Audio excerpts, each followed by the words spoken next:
Have you ever felt like the smallest person in the room was the only one truly paying attention?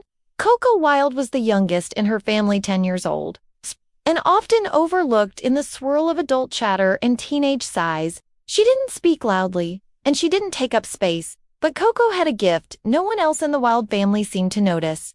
She listened, and this spring, just before her big brother Leo's high school graduation, Coco's listening led her straight into a secret. It started with a forgotten grove at the edge of her family's garden, the kind of place no one visited anymore, where the oaks leaned in like they were sharing old stories, and the soil still smelled like memories. That's where Coco found it. A box, small, wooden, wrapped in twine, words scratched into the lid, for the one who listens. Inside letters, folded tight, some angry, some aching, all written by Leo. He didn't know she'd read them, but Coco learned something her family hadn't seen. Leo was lost and he was planning to leave, not for college, for good.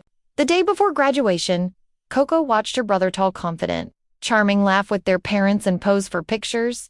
But she knew the truth now. The smile was only on the outside. That night, she returned the box to him. "I found this," she said. "I wasn't trying to spy. I just listened." Leo's eyes went wide, and then soft.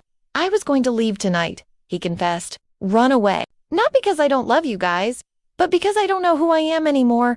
"I do," Coco whispered. "You're the brother who taught me to plant sunflowers, who sang me silly songs when I was scared, who promised to make me a garden, but never did." Leo's laugh cracked. He sat beside her. "I still could," he said. "We could do it together." The next day, it stormed. Thunder rolled like drums. But Coco didn't hide. She went to the grove. She dug her fingers into the wet soil and found something new. Another box, smaller, with a ribbon, for the one who stays. Inside was a seed packet, one Coco had drawn on years ago, with flowers that didn't even exist. She'd given it to Leo before a summer camp. He'd promised to plant it. He never did. Until now. That afternoon, with muddy knees and red cheeks, Coco stood between her brother and sister. Willa had come home 2 a.m. together. They planted a new garden. It wasn't fancy. The rows were crooked. The labels were wrong. The seeds were old. But it was real. It was theirs. Weeks passed. Leo didn't leave. He wrote articles for the town paper, stayed up late with Coco drawing garden maps, and started talking about staying for now.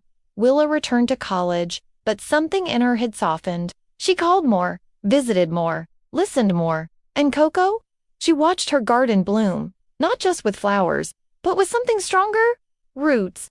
One sunny day, a little girl from down the road peeked into the garden and asked, "What's this place called?" Coco smiled, brushing dirt from her jeans.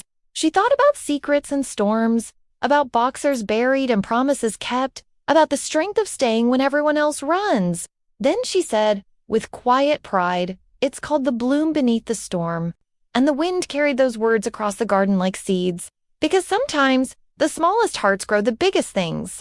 In Coco, she had grown love.